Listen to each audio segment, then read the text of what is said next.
So doctor Ravinayak అంటే మీ నియోజకవర్గంలో ఎవరికి ఏ అవసరం ఉన్నా ఏ ప్రాబ్లంతో మీ దగ్గరకు వచ్చినా మీ ఉన్నంతలో మీరు సహాయం చేస్తారు, అసలు వెనకాడరని మీకు పేరుంది. ఏంటి అసలు ఇది నిజంగా ప్రజల మీద ప్రేమేనంటారా లేకపోతే దీని వెనకాల రాజకీయ ఆంతర్యం ఏమైనా ఉందా? అసలు ఈ మాట చాలా సంతోషం మీరు అడిగినందుకు. నేనైతే మీకు చెప్పలేదు, మీ అంతటా మీరు ఎంక్వైరీ చేసుకొని ఈ మాట అంటారు. లేదు, నిజంగా నేను నిజంగా ఒక పేద కుటుంబంలో నుంచి వచ్చిన, కష్టాలు తెలుసు నాకు, నష్టాలు తెలుసు, చాలా ఇతివృత్తాలని కూడా నేను చూసిన. నేను డాక్టరేట్ చేసినప్పుడు కూడా ఇవన్నీ కూడా మేము రీసెర్చ్లో భాగంగా మేము సర్వేలకు వెళ్ళినప్పుడు ఇవన్నీ కూడా మాకు ప్రస్ఫుటంగా మా దృష్టికి వచ్చినాయి. అయితే ఏదైనా ఒక ప్రతి మనిషి జీవితంలో పుట్టుక ఉంటుంది, చావు ఉంటుంది. ఈ భూమి మీద ఎవరు కూడా 100 సంవత్సరాలు బతకనీకనో 1000 సంవత్సరాలు బతకనీకనో రాలేదు. మనిషికి 3 పూటల లోపలికి ఒక ముద్ద అన్నం లోపలికి పోతే చాలు, ఆ డబ్బు చాలు. ఈరోజు దేవుని దయ వల్ల నేను నా కష్టార్జితము లేకపోతే ఒక వ్యాపార రంగంలో రాణించి లేదంటే ఏదో ఒక రంగంలో నా యొక్క ఆదాయాన్ని గణనీయంగా సంపాదించుకున్నాను. నేను సంపాదించుకున్నప్పుడు ఖచ్చితంగా కొంత సామాజిక సేవ చేయాలి. అందరికీ నేను చేయలేకపోవచ్చు. నా స్థాయిలో అవసరం ఉన్నోనికి 1000 రూపాయలు 5000 రూపాయలు లేదంటే ఇంత భోజనం పెట్టడము లేదంటే ఇంత బుక్స్ ఇప్పించడము ఎక్కడ లేదంటే అవసరమైన చోట నా మాట సాయంతో పనులు అయితే కూడా నేను సాయం చేసుకుంటూ ముందుకెళ్తా ఉన్నా. నేను ఒక ఎయిమ్ పెట్టుకున్న గోల్, నా ఆదాయంలో 20% 20% నేను సామాజిక సేవ చేయాలని ఒక లక్ష్యంతో పెట్టుకున్నా. ఒక 100% ఉంటే ఒక 50% నా కుటుంబానికి, ఒక 30 సంవత్సరాలు నా రాజకీయ అవసరాలకు, ఒక 20% మాత్రమే సామాజిక సేవ చేయాలనుకుంటున్నా. అందులో భాగంగా నేను సామాజిక సేవ అనేది ఇప్పుడే కాదు, జీవితాంతం నేను చేస్తూనే ఉంటాను. ఎందుకు అంటే ఇక్కడ నాకు సమస్య ఎదురు కాదు, నేను 20% అనే ఒక లైన్ ట్యాగ్ పెట్టుకున్నా. సో ఈ సంవత్సరం నాకు 20% వస్తే చేస్తా, నెక్స్ట్ ఇయర్ రాకుంటే మాట సాయం అన్న చేస్తా. లేదు, ఎక్కడైతే నా అవసరం ఉందో ఫిజికల్గా పోయి అక్కడ వాళ్ళ సమస్యల కోసం వాళ్ళ పోరాటంలో భాగస్వామిని అవుతా. అందుకే కాబట్టి ఇది నేను బతికినంత వరకు నా చేతనైనంత వరకు నేను ఈ సాయం చేసుకుంటూ వెళ్తా. దీనికి రాజకీయాలకు ఎటువంటి సంబంధం కూడా లేదు. నేను రాజకీయాలకు ఆలోచిస్తుంది ఈ 1.5 year నుంచి. కానీ అంతకుముందు నేను సామాజిక సేవే చేస్తున్నాను. నేను సామాజిక సేవ మాత్రమే చేస్తున్నా. కానీ చాలామంది సామాజిక సేవ ముసుగులో రవి చేస్తున్నారు. తప్పది, వాళ్ళ అవగాహన లేక మాట్లాడుతుర్రు. నేను ఇక మీదట కూడా చేస్తూనే ఉంటా. నాకు రాజకీయాలతో సామాజిక సేవకు సంబంధమే లేదు. ఎంతోమంది చేస్తారు. ఇప్పుడు చాలామంది పెద్ద పెద్ద ఫౌండేషన్లు పెట్టి వాళ్ళు ఎవరు కూడా రాజకీయాలకు రాలేదు కదా. రాజకీయాన్ని సామాజిక సేవని ఒక కోణంలో చూడకూడదు, రెండింటిని కూడా ఒకే ఒరలో పెట్టకూడదు. మీరు ఈ విధంగా విమర్శిస్తే అది మీ యొక్క వ్యక్తిత్వానికి నేను వదిలేస్తున్నా. ఎవరన్నా నన్ను ఈ విధంగా అంటే మాత్రం వాళ్ళ వ్యక్తిత్వానికే వదిలేస్తున్నా. ఇట్లా కనుక మీరు నిందలేస్తే ఫ్యూచర్లో ఎవరైనా సహాయం చేసే వాళ్ళు కూడా ముందుకు రారు. సామాజిక సేవని సామాజిక సేవ కోణంలో చూడండి, రాజకీయాలను రాజకీయ కోణంలో చూడండి. ప్రతి అంశాన్ని రాజకీయాలతో ముడిపెట్టొద్దు అనేదే నా విన్నపం. ఇదంతా ఓకే సార్. మరి మీ కాంగ్రెస్లో కరెంటు కష్టాలు మొదలైనాయా? మరి 3 గంటల కరెంట్ ఏంటి సార్? అసలు ఇది అయితే ఫన్నీ క్వశ్చన్. మీరు తెలిసి మాట్లాడుతుర్రో లేదంటే తెలియక మాట్లాడుతుర్రో, మీ ఛానల్ రేటింగ్ కోసం మాట్లాడుతుర్రో నాకు తెలియదు. రేవంత్ రెడ్డి గారు అన్న సందర్భం ఏంటిది? దీన్ని ఈ మధ్య కట్ కాపీ పేస్ట్ ఈ బ్యాచ్లు ఎక్కువైపోయినాయి. అందుకే నేనేమంటే రేవంత్ రెడ్డి గారు అమెరికాలో ఒక జర్నలిస్ట్ ఒక క్వశ్చన్ అడిగిండు. ఏమని అడిగిండంటే, కాంగ్రెస్ పార్టీ అధికారంలోకి కనుక వస్తే ఈ రైతు బంధు రైతు బీమాతో పాటు 24 గంటల కరెంటు కొనసాగిస్తారా అన్నాడు. అదేవిధంగా రేపు రైతు రుణమాఫీని మీరు ప్రకటిస్తారా అన్నాడు. దీనికి రేవంత్ రెడ్డి గారు తనదైన శైలిలో జవాబిచ్చిండు, కొంచెం విస్తృత పరిధిలో జవాబిచ్చిండు. ఏమని ఇచ్చిండంటే, కాంగ్రెస్ పార్టీ విధానము 24 గంటల కరెంటు, అసలు ఆ విధానాన్ని తెచ్చిందే మా కాంగ్రెస్ పార్టీ మాజీ స్వర్గీయ ముఖ్యమంత్రి శ్రీ రాజశేఖర్ రెడ్డి గారు. ఆ విధానాన్ని మేము తూట్లు పోడ్చుకోదలుచుకోలేదు. కానీ ఇక్కడ కరెంటు పేరుతోటి రాష్ట్రంలో అవినీతి జరుగుతుంది, కరెంటు పేరుతోటి పైసలను దోచుకుంటుర్రు, కరెంటు పేరుతోటి కేసీఆర్ ప్రభుత్వము కమిషన్లు తీసుకుంటుంది అని చెప్పుకున్న క్రమంలో నాణ్యమైన విద్యుత్తు తెలంగాణ రాష్ట్రంలో చిన్న కమతాలు సన్నకారు కమత రైతులు ఉంటారు. మామూలుగా ఊర్లో చూసుకుంటే ఒక్కో రైతుకు ఎకరం భూమి ఉంటుంది, ఒకరికి 1/2 ఎకరం ఉంటుంది, ఒకరికి 1/4 ఎకరం ఉంటుంది, ఒకరికి 2 ఎకరాలు ఉంటుంది, ఒకరికి 3 ఎకరాలు ఉంటుంది. ఈ 3 ఎకరాలు అనేది ఒక 70% మందికి ఈ విధంగానే ఉంటుంది ల్యాండ్ డిస్ట్రిబ్యూషను. ఎవరికో మోతుబరి రైతులు పెద్ద రైతులకు 10 ఎకరాలు 15 ఎకరాలు 20 ఎకరాలు ఉంటుంది. ఇంకా పెద్ద రైతులకు ఉన్నప్పుడు కూడా వాళ్ళు వ్యవసాయం చేయరు, వాళ్ళు కౌలుదారులకు ఇచ్చిపోతుంటారు. కౌలుదారులు కూడా ఒకరికే ఇవ్వరు, కొంతమందికి ఇస్తుంటారు. నాణ్యమైన విద్యుత్ కనుక 1 గంట పూర్తిగా ఇస్తే 1 అవర్లో పారుతుంది ఎకరం, 2 గంటలు ఇస్తే 2 ఎకరాలు పారుతుంది, 3 గంటల్లో 3 ఎకరాలు పారుతుంది, 9 గంటలు కనుక కరెక్ట్ నాణ్యమైన ఇస్తే ఈ 10 ఎకరాల పొలం ఉన్న రైతులు కూడా పారుతుంది. కానీ ఈరోజు కేసీఆర్ డిస్కమ్ల దగ్గర కమిషన్లు తీసుకోవడానికి 24 గంటలు అనే పదాన్ని పెట్టిండు. 24 గంటలు ఎక్కడ కూడా ఏ సబ్స్టేషన్లో జరగట్లేదు. లాగ్ బుక్స్ చూడండి. నిజంగా ఈరోజు కరెంట్ వస్తుంది, సింగిల్ ఫేజ్ కరెంట్ 24 గంటలు వస్తుంది. ఏది ఇంట్లో బల్బు వెలుగుతుంది. నేను అనేది ఏంటంటే బోరు బావిలకు లేకపోతే మోటార్లకు 3 ఫేజ్ కరెంట్ అంటున్నాము. 3 ఫేజ్ కరెంటు ఎక్కడ కూడా 9 గంటలు దాటి జరగట్లేదు. మీరు పోయి ఇప్పటికి కూడా సబ్స్టేషన్లో పోయి లాగ్ బుక్స్ చూడండి దేశవ్యాప్తంగా. అయితే మళ్ళీ ఈ 2 రోజుల నుంచి మా పార్టీ రేవంత్ రెడ్డి గారు మొత్తం మా యొక్క పార్టీ నాయకులు పీసీసీ కమిటీ మొత్తం మొన్న ప్రెస్ మీట్ పెట్టి బట్టి గారు వీళ్ళంతా ప్రెస్ మీట్ పెట్టిన తర్వాత మొన్న 24 అవర్స్ వస్తుంది మళ్ళీ. అంటే ఎవరు ఏ టైంలో వెళ్ళి వెతుకుతారో, ఎవరు ఏ టైంలో వెళ్ళి మళ్ళీ చెక్ చేస్తారో అనే ఉద్దేశంతో మా విధానం అది కాదు. క్లియర్గా మొన్న ప్రెస్ మీట్ పెట్టి రేవంత్ రెడ్డి గారు క్లియర్గా చెప్పడం జరిగింది. 24 గంటల విద్యుత్ అనే అంశము కాంగ్రెస్ పార్టీ మానస పుత్రిక, రాజశేఖర్ రెడ్డి గారి మానస పుత్రిక. 100% దీన్ని మేము కొనసాగిస్తాము, ఇందులో ఎటువంటి సందేహం అవసరం లేదని క్లియర్గా చెప్పడం జరిగింది. ఇంకొక విషయానికి పోతే కరెంటు తోటి ప్రపంచంలో ప్రతిపక్షాలు ధర్నా చేయడం మనం చూసినాం. ఈరోజు గవర్నమెంట్ అధికారంలోకి ఉండి ప్రభుత్వంలో ఉండి రేవంత్ రెడ్డి గారి దిష్టి బొమ్మలు తగలబెట్టడము, పీసీసీ దిష్టి బొమ్మలు తగలబెట్టడము, ఊర్లలో సబ్స్టేషన్ల ముందు ధర్నాలు చేయడము, ఇది ఎక్కడి విడ్డూరం అండి? జీవోలు చేయాల్సిన ప్రభుత్వం మీది, ఫండ్ అలొకేషన్ చేయాల్సిన ప్రభుత్వం మీది, కరెంటు ఇవ్వాల్సిన ప్రభుత్వం మీది. మీరు ఆర్డర్ చేసే అన్ని పనులు క్షణాల్లో జరిగిపోతాయి ఒక ప్రభుత్వంగా. ఇవన్నీ పక్కన పెట్టి రేవంత్ రెడ్డి గారిని విమర్శించడం ఏంది, ఆ ధర్నాలు చేయడం ఏంది, దిష్టి బొమ్మలు తగలబెట్టడం ఏంది? ఇప్పుడు దొంగ అన్నట్టు ఉంది ఇక్కడ. మామూలుగా దొంగే పట్టుకొని దొంగ అన్నట్టుంది ఇది. అందుకే నేనేమంటున్నా అంటే ముందు ప్రభుత్వం ఈ ఆలోచన విధానాన్ని మారాలి. నువ్వు ప్రభుత్వం ధర్నా చేయడం కాదు, ప్రభుత్వం అయితే మీరు ప్రతిపక్షంలో ఉన్నట్ట ఇవాళ ధర్నా చేస్తున్నారంటే చెప్పండి మీరు. అయితే మేము స్వపక్షంలో ఉన్నామా? కాదు కదా. మేము ప్రతిపక్షంలో ఉన్నాం, మీరు స్వపక్షంలో ఉన్నారు, మీరు ధర్నా చేయడం కరెక్ట్ కాదు. ఇది ప్రజలు ఈరోజు ఆలోచిస్తూ ఉన్నారు, ఏంది ప్రభుత్వం ధర్నా చేస్తుందని చెప్పి ప్రజలు గమనిస్తూ ఉన్నారు అన్ని. ఈరోజు ప్రజలు ఖచ్చితంగా రాబోయే కాలంలో మా యొక్క కాంగ్రెస్ పార్టీ యొక్క ఏదైతే ఉచిత విద్యుత్ అనే హామీ ఉందో మేము ఖచ్చితంగా ముందుకు తీసుకెళ్తాం, నాణ్యమైన కరెంట్ ఇస్తాం. మేము మొన్న ప్రభాకర్ రావు గారు ఒక మాట ఇచ్చారు, ఎక్కువగా కరెంట్ ఇస్తే ఆటోమేటిక్ ట్రాన్స్ఫర్లు కాలిపోతున్నవి, లేదంటే భూమి లోపల జలాలు వృధాగా పోతున్నాయి అని చెప్పి స్వయంగా ప్రభాకర్ రావు గారే ఇచ్చారు, సీఎండి. మేము చెప్పడం కాదు కదా. దీన్ని బట్టి అర్థం కాలేదా ఎవరి విధానం ఏందనేది? ఓకే సార్, మీరు ఇలా చెప్పారు, ప్రెస్ మీట్ పెట్టి చెప్పారు, ఓకే. కానీ ఈ 3 గంటల కరెంట్ అనే మాట తర్వాత వరంగల్ రైతు డిక్లరేషన్ తర్వాత మంచి ఊపులో ఉన్న కాంగ్రెస్ పార్టీ ఈ 3 గంటల కరెంట్ అనే మాట తర్వాత కొంచెం మైనస్ అయినట్టుంది పార్టీకి. మైనస్ కాదు, అసలు కాంగ్రెస్ పార్టీ ఈరోజు ఉవ్వెత్తులు లేసింది. ప్రజలు వాస్తవాలను గ్రహించారు. నిజంగా ప్రజలు మొన్నటిదాకా 24 గంటలు ఇస్తున్న మాయలో ఉన్నారు. మా యొక్క పీసీసీ ఎప్పుడైతే ప్రశ్నించిన తర్వాత నిజంగా చెక్ చేసుకుంటారు. ఇప్పుడు పోయారే 24 అవర్స్ వస్తుందా అసలు పోయి. ఇప్పుడు ఈ మధ్య చైతన్యం వచ్చిన జనాలకు పోయి మొన్న సబ్స్టేషన్లలో పోయి క్యాట్లాగ్లో చూస్తుర్రు, ఏదైతే స్టాక్ రిజిస్టర్ ఉంటుందో చూస్తే నిజంగా అవాక్కుపోయే వాస్తవాలు నిజాలు బయటకు వచ్చి, అరే ఈరోజు ప్రభుత్వం మమ్మల్ని మోసం చేస్తుందని చెప్పి ఈ ప్రభుత్వాన్ని ఇప్పుడు కాదు ఖచ్చితంగా బుద్ధి చెప్పాలనే ఆలోచనతో ఉన్నారు.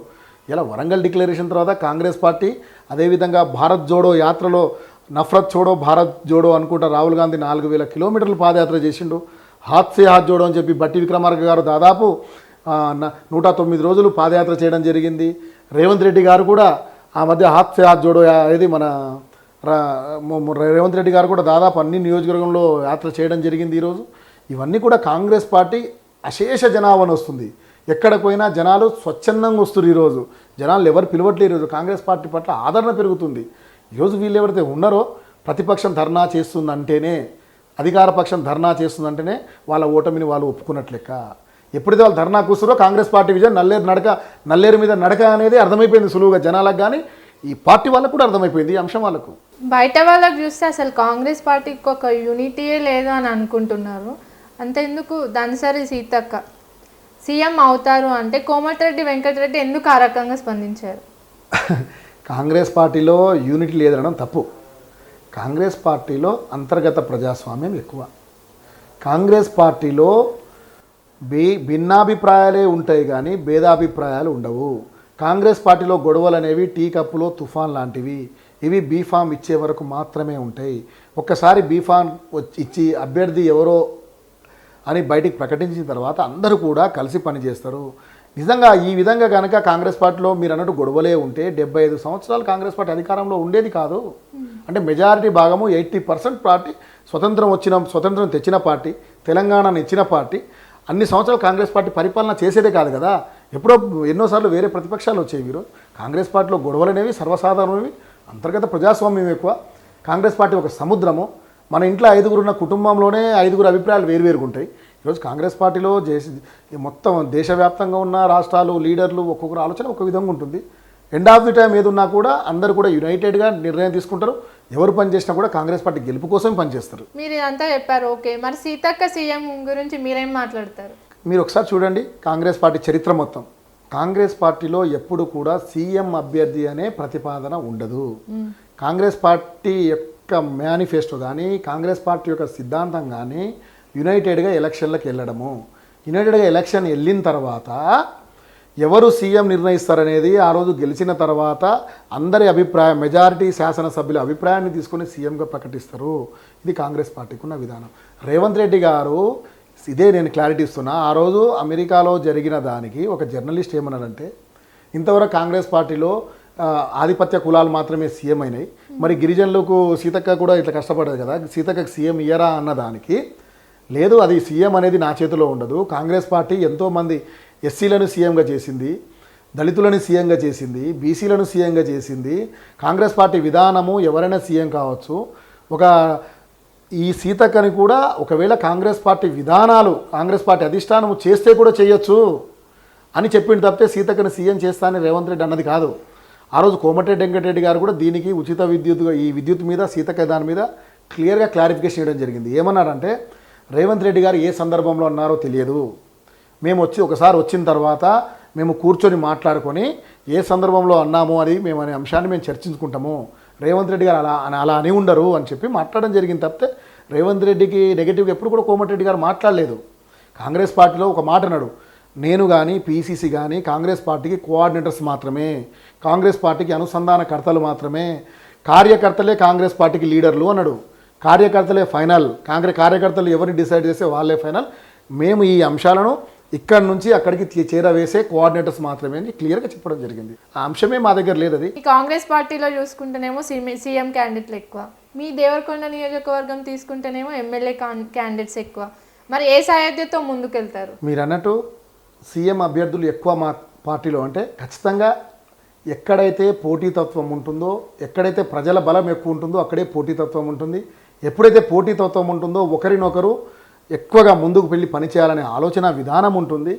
సీఎం అభ్యర్థులు ఎంతమంది ఉన్నా కూడా చివరికి అధిష్టానము ఎవరినైతే నియమిస్తుందో, ఎవరికి శాసనసభ్యుల బలం ఎక్కువగా ఉంటుందో వాళ్ళనే సీఎం చేస్తారు. మా పార్టీలో సీఎం అనేది ఎవరికైనా ఇవ్వచ్చు. అది నా పరిధిలో లేని అంశము, నా స్థాయికి మించిన అంశం అది. ఎందుకంటే అది కాంగ్రెస్ పార్టీ విధానము. మా కాంగ్రెస్ పార్టీలో పెద్ద పెద్ద హేమి లీడర్లు ఉన్నారు, గొప్ప గొప్ప నాయకులు ఉన్నారు. అది వాళ్ళు డిసైడ్ చేసుకుంటారు. ఇది నా పరిధిలో లేని అంశము. దీని గురించి నేను మాట్లాడదలుచుకోలేదు, మాట్లాడను కూడా. మీరు అన్నట్టు మా కాన్స్టిట్యున్సీలో లీడర్లు ఎక్కువ ఉన్నారు. ఎస్, ఎక్కడైతే పోటీతత్వం ఎక్కువ ఉంటుందో అక్కడ ఆరోగ్యకరమైన పోటీ ఉంటుంది. మీరు కనబడే మేము 5 కాదు కదా కాంగ్రెస్ పార్టీ అనుకుంటే ఎవరిని ఎక్కడికి వెళ్ళినా తేవచ్చు. మేమే కాదు, చాలామంది మీరు అనుకుంటారు మేము 4-5 అని చెప్పి. మేము కాదు, అవసరం అనుకుంటే ఒక కొత్త లీడర్, వీళ్ళ మధ్య సయోధ్య కనుక సరిగా లేదు, వీళ్ళ మధ్య కనుక యూనిట్ లేదు, వీళ్ళు ఒకరికొకరు పని చేసుకోకుండా ఓడగొడతారు అనుకున్న క్రమంలో పార్టీ తనకు నచ్చిన వ్యక్తిని కూడా తీసుకొచ్చి పెట్టవచ్చు. అది పార్టీ విధానము. పార్టీ ఎవరినైతే డిసైడ్ చేస్తుందో 100% మేము అందరూ పార్టీ లైన్లో పనిచేయాల్సిందే. ఒకవేళ అట్లా కనుక పని చేయకుంటే మేము కాంగ్రెస్ పార్టీ లాయల్స్ కాము. మేము నిజంగా అట్లా పనిచేయని వ్యక్తుల్ని ఈసారి ఉపేక్షించొద్దు. ఎవరైనా కావచ్చు, అది ఎంతటి వారినైనా సరే కాంగ్రెస్ పార్టీ లైన్లో పనిచేయాలి. మా లక్ష్యం ఒకటే, కాంగ్రెస్ పార్టీని అధికారంలోకి తేవాలి. కాంగ్రెస్ పార్టీ భావి భారత ప్రధానిగా ఇందిరాగాంధీ మనవడు, సోనియా గాంధీ కొడుకైన రాహుల్ గాంధీని ప్రధానమంత్రి చేయాలనేది మా లక్ష్యము. ఇక్కడ కాంగ్రెస్ పార్టీ, అక్కడ మేము అతన్ని ప్రధాని చేయాలంటే ఇక్కడ కాంగ్రెస్ పార్టీ రాష్ట్రంలో బలంగా ఉండాల్సిన అవసరం ఉంది. అందుకే మేము కాంగ్రెస్ పార్టీ బలం కోసం పనిచేస్తాము. నేను ఎందుకు పనిచేస్తున్నా అంటే కాంగ్రెస్ పార్టీ, నేను అన్ని ఛానల్ వాళ్ళకి ఇదే చెప్తున్నా, మా లంబాడీస్కి తెలంగాణలో రిజర్వేషన్ లేకుండే, ఆంధ్ర ప్రాంతంలో రిజర్వేషన్ ఉండే.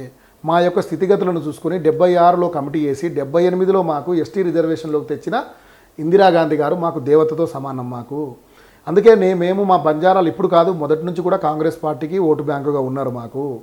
ఈరోజు కొత్త జనరేషన్ మారిన తర్వాత కొంచెం ఓటు బ్యాంకు డీవియేట్ అయింది, మాట వాస్తవము. అందుకే ఇందిరాగాంధీ మనకేం చేసింది, ఈరోజు రిజర్వేషన్ మనకు ఎవరిచ్చిర్రు, మనం ఈ స్థాయిలో ఉండడానికి కారణం ఎవరైన అంశాన్ని కొత్త ఓటర్లు ఈ మధ్య వచ్చిన యువతకు ఎక్కువగా ఈ సందేశాన్ని తీసుకుపోవాలనేది మా లక్ష్యము. నేను మీకు కూడా చెప్పేది ఏంటంటే, మాకు ఇందిరాగాంధీ గారు 76లో కమిటీ వేసి 78 రిజర్వేషన్ ఇవ్వడం ద్వారా దేవరకొండ ప్రాంతం మొట్టమొదటిసారిగా గిరిజనులకు రిజర్వ్డ్ అయింది. అంతకుముందు మా దేవరకొండ ప్రాంతాన్ని వేరే వాళ్ళు కూడా పరిపాలించిర్రు. అందరూ అంటారు గిరిజన ఎమ్మెల్యేలు ఉండగా డెవలప్ అవుతలేదు అంటారు, కానీ అంతకుముందు గిరిజనేతరులు ఉన్నారు కదా, అప్పుడు ఎందుకు డెవలప్ కాలేదు? అప్పుడు పాలకుల నిర్లక్ష్యం కాదా అని నేను అడుగుతున్నా. ఈరోజు నిజంగా బట్ట కాల్చి మీద వేయకూడదు. ఈరోజు గిరిజన అభ్యర్థులు ఎమ్మెల్యేలు అయినప్పటికీ కూడా వాళ్ళకు సహకరించే మంత్రివర్గం ఉండాలి, మంత్రిమండలి ఉండాలి, నాయకులు ఉండాలి, పైన గాడ్ ఫాదర్లు ఉండాలి, చేయాలన్న తపన కూడా ఉండాలి, చేయాలన్న ఆలోచన కూడా ఉండాలి. ఇవన్నీ ఉన్నాయి కాబట్టి మా ఎజెండా ఒకటే, ఈసారి మా ట్రైబల్ ఓటు బ్యాంకు పూర్తిగా కాంగ్రెస్కు పడేటట్టు, మాకు రిజర్వేషన్ ఎవరిచ్చిర్రు, ఎట్లా ఇచ్చిర్రు, ఎందుకు మనం కాంగ్రెస్ పార్టీకి వెళ్ళిన అంశాలు మేము బలంగా తీసుకుపోతాం. మేము తీసుకుపోయి కాంగ్రెస్ పార్టీ విజయంలో మేము ప్రముఖ పాత్ర పోషిస్తాం. సో మీ పార్టీలో చూసుకుంటే దేవరకొండ నియోజకవర్గం నుంచి క్యాండిడేట్స్ ఎక్కువ ఉన్నారు. బట్ టికెట్ మీకు వస్తే ప్రభుత్వంలో ఉన్న వ్యక్తిని ఢీకొట్టడానికి మీ దగ్గర అస్త్రాలు ఏమున్నాయి? చాలా సింపుల్. టికెట్ అనేది ఎవరికైనా రావచ్చు. అది కాంగ్రెస్ పార్టీ ఈసారి ఒక విధానాన్ని తీసుకొచ్చింది. సర్వేలు చేస్తుర్రు. సర్వేలో ఎవరైతే ప్రజలు ఎవరినైతే కావాలని కోరుకుంటారో సర్వేల ఆధారంగా టికెట్లు ఉంటాయి. అది ఎవరికి వచ్చినా కూడా పనిచేస్తాం. మొదటి అంశం, ఎవరికి వచ్చినా కూడా మేము ఎందుకు గెలుస్తామంటే, కాంగ్రెస్ పార్టీ దేవరకొండ కిల్లా మీద ఎందుకు జెండా ఎగరవేస్తుందంటే నా దగ్గర ఖచ్చితమైన జవాబు ఉంది. తెలంగాణ రాష్ట్ర ప్రభుత్వము ఏర్పడ్డదే నీళ్లు, నిధులు, నియామకాలు, స్వయం పాలన, ఆత్మగౌరవం అనే నినాదాల మీద ఏర్పడ్డది. నేను ఒకటే అంటున్నాను, గత 9 సంవత్సరాలలో దేవరకొండ నియోజకవర్గాన్ని కానీ, లేదంటే ఉమ్మడి నల్గొండ, ఉమ్మడి పాలమూరు కానీ ఒక్క చుక్క నీళ్ళైనా టీఆర్ఎస్ పార్టీ తెచ్చిందా? రెండోది నిధులు. ఏదైతే నకలగండి ప్రాజెక్టు మేము అనుకున్నామో మా కాంగ్రెస్ పార్టీ హయాంలోనే 900 కోట్ల రూపాయలని విడుదల చేయడం జరిగింది. గత 10 సంవత్సరాల్లో టీఆర్ఎస్ పార్టీ కేవలం 200 కోట్ల రూపాయలని మాత్రమే విడుదల చేసింది. నిజంగా మా మీద ప్రేమ ఉండే ఆ నిధులు వచ్చేవి. ఇక్కడ నీళ్లు రాలేదు, నిధులు రాలేదు, నియామకాలు కూడా ఒక్క నియామకం కూడా జరగలేదు.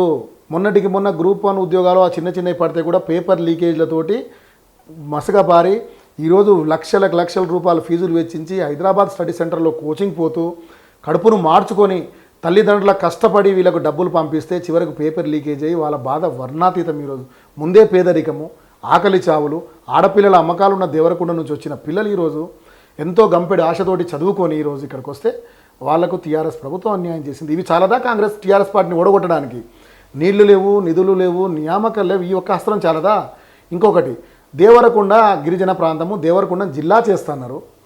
ఈరోజు నిజంగా చూసుకుంటే వేరే దగ్గర సంగారెడ్డి చూసుకోండి, మీరు తర్వాత సిద్దిపేట చూసుకోండి, సిరిసిల్ల చూసుకోండి, ఇవన్నీ చూసుకుంటే 30 కిలోమీటర్లో ఉన్న జిల్లాలు ఇవి.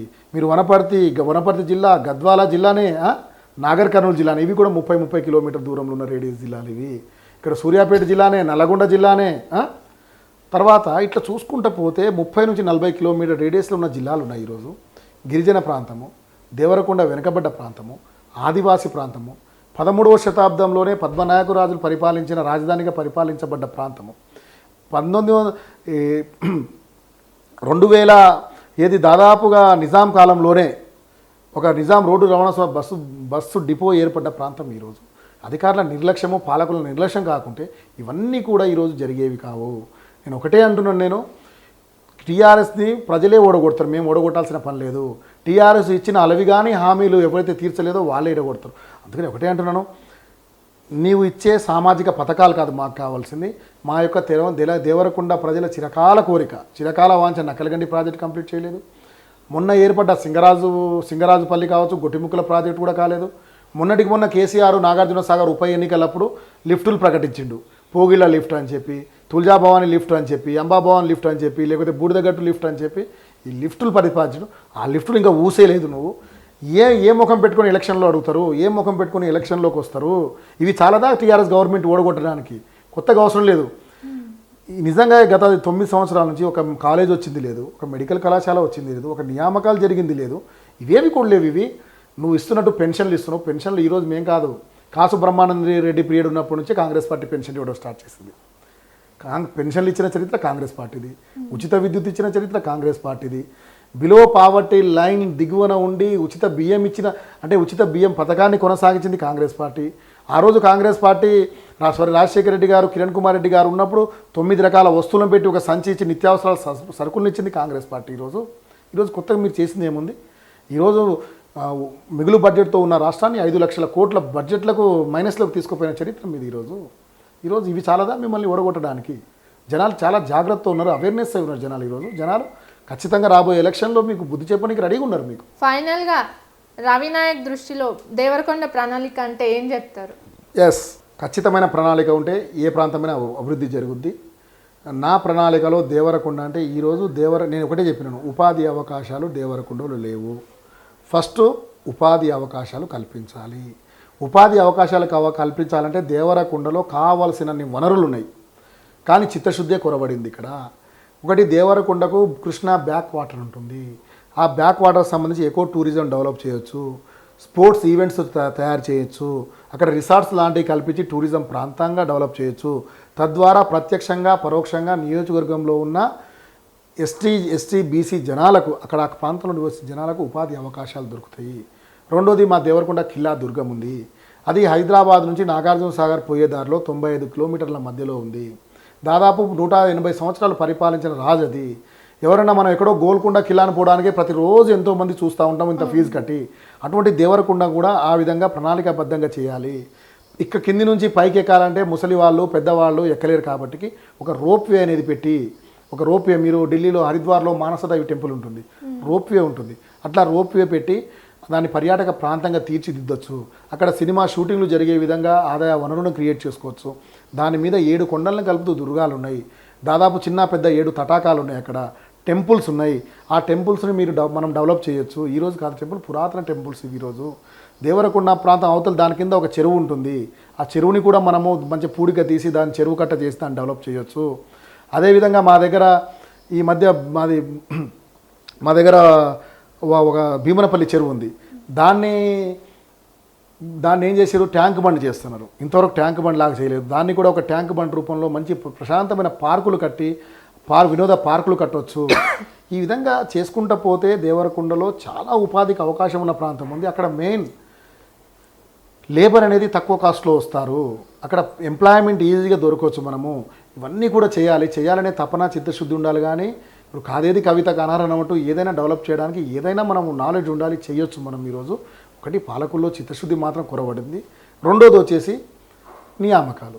ఇవాళ ప్రభుత్వం ఉద్యోగాలు ఇవ్వకపోవచ్చు, కానీ నేనేమంటానంటే మంచి పెద్ద కళాశాలలు, మెడికల్ కాలేజ్ లాంటివి, గవర్నమెంట్ రంగంలో పాలిటెక్నిక్ కాలేజీలు, గవర్నమెంట్ రంగంలో ఇంజనీరింగ్ కాలేజీలు, తర్వాత లేదంటే గవర్నమెంట్ రంగంలో ఇండస్ట్రీస్. ఇవాళ దేవరకొండలో ప్రభుత్వ భూమి చాలా ఉంది. లేదు, ఇలా హైదరాబాద్లో ఒక ఎకరం భూమి కొనాలంటే 5 కోట్లు 6 కోట్లు 7 కోట్లు ఉంది. దేవరకొండలో 20 లక్షలు 30 లక్షలకు వచ్చే భూములు ఉన్నాయి, 10 లక్షలకు వచ్చే భూములు కూడా ఉన్నాయి. వీళ్ళని ఇంకోటి ఏంటంటే దేవరకొండ హైదరాబాద్కు కూతవేటు దూరంలో ఉంది, గంట ప్రయాణం. ఇప్పుడు RRR కనుక వస్తే, ఇప్పుడు ఆల్రెడీ ఔటర్ రింగ్ రోడ్ ఉంది, RRR కనుక వస్తే ఇంకా ఈజీ ప్రయాణం అది. రాష్ట్రంలో కాదు దేశంలో ఏ మూలకైనా RRR యాక్సెస్ నుంచి మనం బయటికి వెళ్ళిపోవచ్చు. ఇండస్ట్రీలు ఇక్కడ వచ్చే విధంగా మనం కృషి కనుక చేస్తే ఒక్కొక్క ఇండస్ట్రీలో 1000-2000 మంది ఎంప్లాయీస్ ఉంటారు. అక్కడ కనుక ఎంప్లాయ్మెంట్ దొరికితే హైదరాబాద్ దానికి వచ్చి పుట్ట చేతి పట్టుకుని నీకు రావాల్సిన అవసరం లేదు. అక్కడే పని చేసుకుంటాడు, పొద్దునంతా పని చేసుకుని సాయంత్రం పిల్లా పాపలతోటి ప్రశాంతంగా అక్కడ బతకగలుగుతాడు. ఇది నా యొక్క ప్రణాళిక. టూరిజం డెవలప్ చేయడము, ఇండస్ట్రీస్ తేవడము, కళాశాలల్ని తేవడము, అక్కడ ఉన్న వనరులని సద్వినియోగం చేయడము, ఇది నా యొక్క ప్రణాళిక. విద్యను పెంచడము, విద్య అన్నిటికీ మార్గము, ఇది నా యొక్క ప్రణాళికలో భాగంగా అవినాయకానికి వస్తే ఇటువంటి ఖచ్చితంగా ముందుకు తీసుకెళ్ళి. చేయలేదు అని అంటున్నారు కదా, మీ ప్రతిపక్షాలు ఎప్పుడు ప్రభుత్వాన్ని వేలెత్తి చూపడమేనా? మరి తండాలను కూడా గ్రామ పంచాయతీగా చేసింది కదా, మరి ఇంకేం చేయాలి? నేను చాలా క్లియర్గా చెప్తున్నా, తండాలు గ్రామ పంచాయతీలు అనే నినాదం ఈనాటిది కాదు. 1990ల నుంచి కూడా మా బెల్లయ్య గారి ఆధ్వర్యంలో అప్పుడు మా తండాలో మా రాజ్యం అని చెప్పి తండాలు గ్రామ పంచాయతీ చేయాలని చెప్పి ఎప్పటి నుంచో పోరాటం జరుగుతుంది. ఆ పోరాట ఫలితంగా రాజకీయ కోణంలో లేదంటే మానవీయ కోణంలో మీరు ఇవ్వచ్చు, తండాలు గ్రామ పంచాయతీ చేసి వాస్తవమే.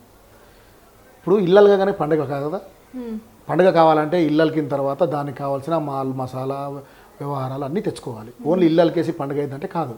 నేనేమంటా అంటే ఈరోజు కేసీఆర్ ప్రభుత్వం చాలా ఈజీగా తప్పించుకుంటుంది తండాలని గ్రామ పంచాయతీ చేసినా అని చెప్పి.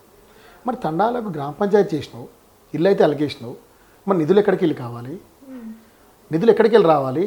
ఆ తండా డెవలప్మెంట్ కావాలంటే రోడ్లు వేయాలి, వీధి దీపాలు కావాలి, మురుగునీళ్ళు కావాలి, అండర్ డ్రైనేజ్ కావాలి, పార్కులు కావాలి, స్కూల్స్ కావాలి. ఇవన్నీ కావాలంటే నేను ఒకటే అంటే ఎన్ని స్కూళ్ళలో ఈ సదుపాయాలు ఉన్నాయి? ఇప్పుడు గ్రామ పంచాయతీ యొక్క ముఖ్య ఉద్దేశం ఏంటిది? వీధి దీపాలు, కరెంటు, అండర్ గ్రౌండ్ డ్రైనేజు, అంతర్గత రోడ్లు, పార్కులు, వినోద స్థలాలు, ఆట స్థలాలు. ఇది గ్రామ పంచాయతీ యొక్క ఉద్దేశం. నిన్ని తండాల్లో ఇవన్నీ ఉన్నాయి. ఇంకొక విషయం చెప్తున్నా, గ్రామ పంచాయతీకి నిధులు రావాలంటే యాక్చువల్గా చూడండి, ఏదైనా గిరిజన ప్రాంతం చూసుకోండి, పారిశ్రామికీకరణ జరిగితే నిధులు అనేవి మైనింగు, ల్యాండ్, శాండ్, మైనింగు, ఈ మూడింటి మీద కూడా ఇవన్నీ కూడా ఎక్కువగా అటవీ ప్రాంతాలు, గిరిజన ప్రాంతాల్లో ఉన్నాయి. ఎక్కడైతే అక్కడ ఒక మైనింగ్ కనుక జరిగితే అందులో కనుక వచ్చిన ఆదాయానికి 20% రాయల్టీ ఆ గ్రామ పంచాయతీకే చెందాలి. మరి ఈరోజు గిరిజన ప్రాంతాల్లో నువ్వు ఇసుక అమ్ముతున్నావు, ఆ ప్రాంతానికి ఆ రాయల్టీ వాళ్ళకి ఎందుకు ఇవ్వట్లేదు? అక్కడ మైనింగ్ జరుగుతుంది, చెంచుగూడలు, కోయగూడాలలో, లేకపోతే భద్రాచలం లాంటి ఏరియాలలో, లేకపోతే మా దగ్గర యురేనియం మినరల్ కూడా ఉన్నాయి. ఒకవేళ కనుక అక్కడ తీస్తే రాయల్టీని గిరిజన ప్రాంతాలకు కేటాయించాలి తప్ప గిరిజన ప్రాంతాలకు రాయల్టీ కేటాయిస్తలేరు. ఆ రాయల్టీ కనుక కేటాయిస్తే మీరు ఇచ్చే నిధులు అవసరం లేదు మాకు. ఎప్పుడైతే గిరిజన ప్రాంతాలకు రాయల్టీని కేటాయిస్తారో అద్భుతంగా అభివృద్ధి చెందవచ్చు. పట్టణాల కంటే ఎక్కువగా అభివృద్ధి చెందుతుంది. 20% రాయల్టీ అంటే నాట్ ఏ జోక్. ఈరోజు 20% అంటే ఈరోజు మన రాష్ట్ర ప్రభుత్వం కేటాయించే బడ్జెట్ కంటే కూడా ఎక్కువ ఇది. మా ఒకటే డిమాండు, గ్రామ పంచాయతీ తీసిన సంతోషం, కానీ గిరిజన ప్రాంతాల్లో ల్యాండు, మైనింగు, శాండ్ ఏదైనా ఉంటే దాని మీద వచ్చే రాయితీని మాకు కేటాయించేటట్టుగా నువ్వు చిత్తశుద్ధి ఉంటే పనిచేయి. అప్పుడు మేము మీకు గుండెల్లో పెట్టుకొని పూజిస్తాం. మేము తండాలను డెవలప్ చేస్తాము. తండాల అభివృద్ధి కోసం ప్రత్యేక నిధుల్ని ఏర్పాటు చేయి. తండాలో అంతర్గత రోడ్లు, ప్రతి తండాకు సీసీ రోడ్లు వేయి, ప్రతి తండాకు రోడ్డు మార్గాలు వేయించు, వీధి దీపాలు పెట్టించు, అండర్ గ్రౌండ్ డ్రైనేజ్ వేయించు. రండి నాతో రండి, చూపెడితే ఎన్ని తండాలు ఏముందో. ఒక్క తండాలు కూడా ఇవి ఉండవు. ఏవో కొన్ని తండాల్లో ఈ మధ్యకాలంలో సీసీ రోడ్లు ఉండొచ్చు కాగా నీకు డ్రైనేజ్ సిస్టమ్ లేదు, పార్కులు లేవు, స్కూల్స్ లేవు. ఈ మధ్య పల్లె ప్రగతిలో అని చెప్పి ఏది పల్లె ఉద్యానవనాలను పెట్టిరు. అవి ఎక్కడున్నాయి? అవి ఎక్కడో ఊరు బయట ఉన్నాయి. అవి కాదు కదా పార్క్ అంటే. పార్క్ అంటే సకల సౌకర్యాలు ఉండాలి, ఆట స్థలాలు ఉండాలి, ఒక వాకింగ్ ట్రాక్ లాంటివి ఉండాలి. ఇవన్నీ చేయి. పట్టణాల్లో ఉన్న మాదిరిగా తండా చేయి. తండాకు పట్టణానికి డిస్క్రిమినేషన్ ఏంది? ఈరోజు రాజ్యాంగం అందరికీ కూడా సమాన హక్కులు కల్పించింది. రాజ్యాంగం అందరికీ కూడా ఈ మధ్య ఒకటే హక్కులు, ఒకటే న్యాయం కల్పించింది. అభివృద్ధిలో మా న్యాయం ఏది? అభివృద్ధిలో మేము హక్కుదారులం కాదా? అంటే ఓటేసే దాంట్లో మేము యంత్రాలుగా వాడుకుంటున్నాం మమ్మల్ని. అభివృద్ధిలో మమ్మల్ని విస్మరిస్తురేంది? అందుకే మేము ఏమంటామంటే, నిజమైన చిత్తశుద్ధి ఉంటే తండాలకు ప్రత్యేక బడ్జెట్ను కేటాయించు, ఎస్టీ/ఎస్సీ సప్లాన్లను కేటాయించు, ప్రతి తాండాకు ఒక స్కూల్ని కేటాయించు, అండర్ గ్రౌండ్ డ్రైనేజ్ సిస్టమ్ కేటాయించు, పార్కులు కేటాయించు. అభివృద్ధికి తోడ్పడండి. మేము ఖచ్చితంగా ఆదరిస్తాం, మేము గుర్తించుకుంటాం, మేము మర్చిపోము. మామూలుగా ఆ ట్రైబల్స్ అనేటోళ్ళు, ఆదివాసులు కానీ ఎవరైనా చిన్న సహాయం చేస్తేనే మర్చిపోరు. గుండెల్లో పెట్టుకొని పూజిస్తారు, దేవుళ్ళలాగా పూజిస్తాం. మాకు నిజంగా ఇవి చేస్తే ఇవి చేయండి. పార్టీలకు అతీతంగా అడుగుతున్నాయి ఈ మాట నేను. గతంలో చూసుకుంటే మీ గవర్నమెంట్ ఉన్నప్పుడు ఊరూరుకో బస్ వేసి పిల్లలకి టైంకి మార్నింగ్ 8కి 4 గంటలకి బస్సు పెట్టేది. మరి ఇప్పుడు చూస్తే బస్సులు సరిగ్గా లేవు. అటు పిల్లలే కాదు, పేరెంట్స్ కూడా కష్టాలు పడుతున్నారు. మరి ఎందుకు ఇది ఇలానే ఉంది? ఎవరు దీనివైపు అడుగు వేయట్లేరు ఎందుకు? పిల్లల కోట్లు లేవనేనా? లేదు, అటువంటిది ఏమి కాదు. గతంలో ప్రతి ఊరికి మీరు అంటూ బస్సు ఉంటుండే. నేను కూడా అట్లా బస్సు ద్వారా చదువుకున్నానే. ఉదయం పూట ఒక బస్సు ఉంటుండే, మళ్ళీ సాయంత్రం స్కూల్ అయిపోతే జనాలు ఉన్నా లేకున్నా ప్రతి ఊరికి కూడా బస్సులు ఉంటుండే మా ప్రభుత్వ హయాంలో. దాంతోపాటు కొంత గ్లోబలైజేషను, అర్బనైజేషన్ జరిగిన తర్వాత ఏం జరిగిందంటే వ్యక్తిగత వాహనాలు ఎక్కువైనాయి చాలామందికి. ఈరోజు బస్సు ఒకటే టైంకి వస్తుంది, ఒకటే టైం పోతుంది. ఈరోజు రవాణా సౌకర్యాలు మెరుగుపడ్డాయి, రోడ్డు వ్యవస్థ కొంచెం మెరుగుపడ్డది.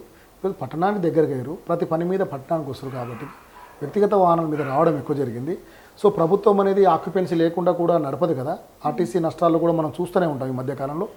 ఏదైనప్పటికీ ప్రభుత్వం అనేది ఆర్టీసీ నష్టాలని ఆలోచించకుండా, నేను అనేది ఏంటంటే ఇవన్నీ ఉన్నప్పటికీ కూడా ప్రభుత్వము ఖచ్చితంగా బస్ సౌకర్యాలను మెరుగుపరచాలి. ఎందుకంటే ప్రభుత్వం యొక్క విద్యా వైద్యం అనేది ప్రభుత్వం యొక్క సామాజిక బాధ్యత. అది పిల్లలని స్కూల్ దాకా తీసుకురావాలని ప్రభుత్వ బస్సులు వేయాలి, ఎక్కేవాళ్ళు ఎక్కుతారు, ఎంతో వృధా ఖర్చు నడుస్తూ ఉంది. ఈరోజు ప్రభుత్వాలు ఆ దిశగా ఆలోచన చేసి మళ్ళీ బస్ సౌకర్యాలని నిజంగా మేము కనుక వస్తే ఖచ్చితంగా ఇది మా అధిష్టానం దగ్గర చర్చించి మళ్ళీ బస్సులు ఏర్పాటయ్యే విధంగా మేము చేస్తాం. కానీ ఈరోజు టీఆర్ఎస్ ప్రభుత్వము ప్రైవేటీకరణ కాదు అంటూనే అన్ని రంగాలను ప్రైవేటీకరణ చేసుకుంటూ వెళ్ళిపోతూ ఉంది మెల్లమెల్లగా. కేంద్రంలో ఉన్న బీజేపీ ప్రభుత్వం కానీ, రాష్ట్రంలో ఉన్న బీఆర్ఎస్ ప్రభుత్వం కానీ ఈరోజు ప్రైవేటీకరణ దిశగా అడుగులు పడతా ఉన్నాయి. ఒక్కొక్క వస్తువు, ఒక్కొక్క పరిశ్రమ చూస్తుంటే ప్రతిదీ కూడా ప్రైవేటైజేషన్ అయిపోతుంది. ప్రైవేటైజేషన్లో భాగంగా, నష్టాల పేరుతో భాగంగా ఇవన్నీ అలా చేస్తూ ఉంది. ఇది కరెక్ట్ కాదు. దీని ఒక సామాజిక బాధ్యతగా ఆలోచించి పునరుద్ధరించాలి. ఓటు అనేది ఇప్పుడు చిన్నపిల్లలకు ఓట్లు ఎక్కువచ్చు, కానీ తల్లిదండ్రులకైతే ఓటు ఉంటుంది కదా. పిల్లలకు లేకపోవచ్చు, వాళ్ళ అమ్మా నాన్నలకు వాళ్ళ కుటుంబాలకు ఓట్లు ఉంటాయి, పిల్లలకే ఉండాల్సిన పని లేదు. రాజ్యాంగం ఓటు అనేది క్లియర్గా తెచ్చింది. 18 years వయోజన ఓటు హక్కు అన్నారు. అంటే వయోజనులు కాలే కదా పిల్లలు ఓటు హక్కు కోసం. అది కరెక్ట్ కాదు. కానీ ప్రభుత్వ సామాజిక బాధ్యతగా బస్సులు అనేది వేయాలి, గ్యారంటీ. నష్టమ లాభం అనేది ఆలోచించొద్దు. విద్య ఉంది, విద్యను ఎప్పుడు కూడా లాభ నష్టం చూడొద్దు. ఇప్పుడు విద్య మీద టీచర్లు ఉంటారు, ప్రతి ఊర్లో ఒక 4 టీచర్లు ఉంటారు, వాళ్ళకి జీతాలు గవర్నమెంట్ ఇస్తుంది. ఇది భారం అనుకోవద్దు. విద్య అనేది బాధ్యత. సమాజం చదువుకున్నప్పుడే సమాజం బాగుపడుతుంది, చైతన్యవంతులు అవుతారు, ప్రశ్నించగలుగుతారు, నిలదీస్తారు. అందుకే చదువు మీద ఎప్పుడు కూడా పెట్టుబడిగా చూడొద్దు, ఆదాయంగా చూడొద్దు. చదువుని, విద్యని వైద్యని ఆదాయంగా చూడకూడదు. ఇవి రెండు సామాజిక బాధ్యత ప్రభుత్వాలను పిలిపించి ఇతోధికంగా నిధులు ఖర్చు చేయాలి. కొఠారి కమిషన్ ఒకటే చెప్పింది మీకు, విద్యకు బడ్జెట్లో 6% నిధులు కేటాయించాలని. 6% కాదు కదా, ఈరోజు 2% కూడా కేటాయిస్తలేదు. ఈరోజు నిజంగా విద్యకు 6% నిధులు కేటాయించినట్లయితే విద్య బాగుపడుతుంది. అందులో భాగంగానే విద్యకి ఇచ్చిన నిధుల్లోనే బస్సులు పెట్టించుకో, ఇంకా బాగుపడుతుంది. ఆర్టీసీ నష్టాల బాట పట్టాల్సిన అవసరం లేదు. ఈరోజు విద్యా నిధుల నుంచే, విద్య నుంచే సపరేట్గా కొన్ని బస్సులు ఊర్లకు వేయండి. ఎవరొద్దు అంటారు? మీ స్కూళ్ళని డెవలప్ చేయండి, స్కూళ్ళని డెవలప్ చేయండి, ప్రభుత్వ రంగంలో బస్సులు పెట్టండి. మేము కాదంటలేదు. మేము ఈరోజు దాన్ని మేము ఖచ్చితంగా ఈ దిశగా ఆలోచిస్తాం, ముందడుగేస్తాం, ముందుకు పోతాం. సో మీరేమో అట్టడుగు వర్గం నుంచి వచ్చి ఉన్నత చదువులు చదువుకున్నారు. మరి ఇప్పుడు గవర్నమెంట్ స్కూల్స్లో చూస్తే హైదరాబాద్ నుంచి విలేజెస్కి వచ్చి మరి టీచర్స్ చెప్తున్నారు స్కూళ్ళల్లో. మరి వాళ్ళేమో హైదరాబాద్ నుంచి రావాలంటే ఒక గంట లేటుగా రావడము, మళ్ళీ ఈవినింగ్ తొందరగా రావడము, అప్పుడు పిల్లలకి టైం అనేది నష్టమవుతుంది కదా. మరి ఇలా చేసినప్పుడు అసలు ఈ విషయం గురించి ఎవరు స్పందించట్లేరు. కొన్ని స్కూళ్ళల్లో చూస్తే అసలు టీచర్లు ఎక్కువ ఉన్నారు, స్టూడెంట్స్ తక్కువ ఉన్నారు. రీసెంట్గా ఒక న్యూస్ కూడా, ఒక స్కూల్లో ఒక స్టూడెంటే ఉన్నారు, ఆ అబ్బాయి కోసమే వెళ్ళి తను చదువు కూడా చెప్తున్నారు. అసలు ఈ పరిస్థితి ఏంది, ఎక్కడుంది లోపం అసలు? చాలా మంచి క్వశ్చన్ అడిగారు. వ్యవస్థలోనే లోపం ఉంది ఇది. ఎందుకు అంటే ప్రభుత్వ స్కూళ్ళలో మీరు చూడండి, ప్రైవేట్ స్కూళ్ళకు ప్రభుత్వ స్కూళ్ళకు చాలా అంతర్యం ఉంటుంది. ప్రభుత్వ స్కూళ్ళలో ఒక తాండా ఉంది. ఫర్ ఎగ్జాంపుల్, ఒకటే స్కూల్ ఉంటుంది. ఒకే స్కూల్లో ఒక తాండా అనేది ఒక 100 మంది జనాభా ఉంటారు అనుకోండి. అక్కడ స్కూల్ ఉన్నప్పుడు ఏమవుతుందంటే ఒక తరగతి గది ఉంటుంది, అందులోనే ఆఫీస్ రూమ్ ఉంటుంది, అందులోనే ప్రైమరీ స్కూల్ అంటే 1 to 5, 1వ తరగతి 2వ తరగతి 3, 4, 5 ఒక్కొక్క లైన్లో పెట్టి కూర్చోబెడతా ఉన్నారు. నేను ఏమంటానంటే ముందు ఈ ఫెసిలిటీస్ స్కూల్స్ పెట్టే బాధ్యత, నైతిక బాధ్యత ప్రభుత్వానిది. నేను ఏమంటానంటే ప్రభుత్వము ప్రైమరీ స్కూల్ అన్నప్పుడు 5 తరగతి గదులు ఉండాల్సిందే, 5గురు టీచర్లు ఉండాల్సిందే, పర్యవేక్షణ కోసము ఒక పర్యవేక్షణాధికారి హెడ్ మాస్టర్ ఉండాల్సిందే, దానికి కావాల్సిన స్వీపర్ ఉండాల్సిందే, దానికి కావాల్సిన బెల్ కొట్టడానికి అటెండర్ ఉండాల్సిందే. అంటే మ్యాన్ పవర్ అనేది ఉండాలి. అప్పుడు మాత్రమే మీరన్న లక్ష్యం నెరవేరుతుంది. హై స్కూల్ అన్న తర్వాత 10 తరగతులకు 10 గదులు ఉండాల్సిందే, క్రీడాస్థలం ఉండాల్సిందే, టీచర్లు తగిన రేషియోలో ఉండాల్సిందే. కానీ ఇక్కడ ఏం చేస్తుందంటే ప్రభుత్వాలు కూడా విద్య మీద పెట్టే ఆదాయాన్ని ఇది పెట్టుబడిగా చూస్తున్నాయి. దీన్ని విద్య మీద పెట్టేది, దాని నుంచి ఆదాయం రావాలని చూడకూడదు. ఇది బడ్జెట్లో నేను చెప్పినట్టు కొఠారి కమిషన్ను 6% బడ్జెట్ అందుకే కేటాయించింది. ఆ 6%లో భాగంగా అన్ని సదుపాయాలను ఏర్పాటు చేయాలి. టీచర్లకు కూడా కావాల్సిన సదుపాయాలు ఏర్పాటు చేయాలి. ఇప్పుడు మారుమూల తాండాలో స్కూల్ ఉంటుంది, టీచర్ పోవాలంటే అక్కడ ఒకటే బస్, మీరు చెప్పినట్టు బస్సు ఉండదు ఆ టైంకి. ఆ ఫెసిలిటీస్ గవర్నమెంట్ కట్టియాలి. నేను అనేది ఏంటంటే ఇక్కడికి విధానం ఫెయిల్ అయింది. ఒక విద్యావేత్తగా నేనేం చెప్తాను, నా అభిప్రాయం, ప్రతి తాండాకు స్కూల్ పెట్టే బదులు ఒక 10 తాండాలను కలిపి లేదా 10 హ్యాబిటేషన్లను బట్టి ఒక మంచి ప్రదేశంలో ఒక 2-3 ఎకరాల విస్తీర్ణంలో ఒక మంచి స్కూల్ని కట్టించి, ఇప్పుడు తాండాకు ఒక 2 టీచర్లు ఉంటారు మీరు అన్నట్టు, ఒక 10 తాండాలకు 20 మంది టీచర్లు వెళ్తారు కదా. నేనేమంటే ఆ 10 తాండాలకు ఒక మంచి బిల్డింగ్ ఒక దగ్గర కట్టించి ఆ 20 మంది టీచర్లను ఒక దగ్గర అసైన్మెంట్ చేయి. అప్పుడు 20 మంది కూడా సరిపోరు, 10 మంది అయితే సరిపోతారు. అప్పుడు ఒక ప్రణాళిక లేకుండా ప్రతి దగ్గర ఒక స్కూల్ని పెట్టి వచ్చినా రాకున్నా ఓటు బ్యాంకు రాజుగా ఒక స్కూల్ పెట్టి ఆ ఒక టీచర్ని పెట్టే బదులు మధ్య స్థలంలో ఒక మంచి స్కూల్ని పెట్టేసి అన్ని ఫెసిలిటీస్ కల్పించి టీచర్లకు కూడా వీలైతే అక్కడ క్వార్టర్స్ కట్టియండి దూరం నుంచి రావడానికి. ఎప్పుడైతే విద్యా ప్రమాణాలు పెరుగుతాయో టీచర్లు వాళ్ళ పిల్లల్ని కూడా అక్కడే చదివిస్తారు. ఇక్కడ విద్యా ప్రమాణాలు లేవు కాబట్టి టీచర్లు ఏం చేస్తారు అంటే వాళ్ళ స్థాయిని బట్టి, ఇప్పుడు వాళ్ళు నేను ₹1 ఇన్కమ్ ఉన్నా, నేను అదే నా పేదవాడి పిల్లలే గవర్నమెంట్ స్కూల్కి వస్తున్నారు, ఉద్యోగస్తుల పిల్లలు రావట్లేదు, ఇంకా ఉద్యోగస్తుల పిల్లలు ఇంకో దగ్గర పడుతున్నారు, ఇంకా బ్యూరోక్రాట్స్ పిల్లలు ఫారెన్లో చదువుతున్నారు. అంటే ఎవరి స్థాయిని బట్టి వాళ్ళు చదివించుకుంటా ఉన్నారు. నేను ఇక్కడే అంట, విద్య అనేది అంతరాలను చూడొద్దు.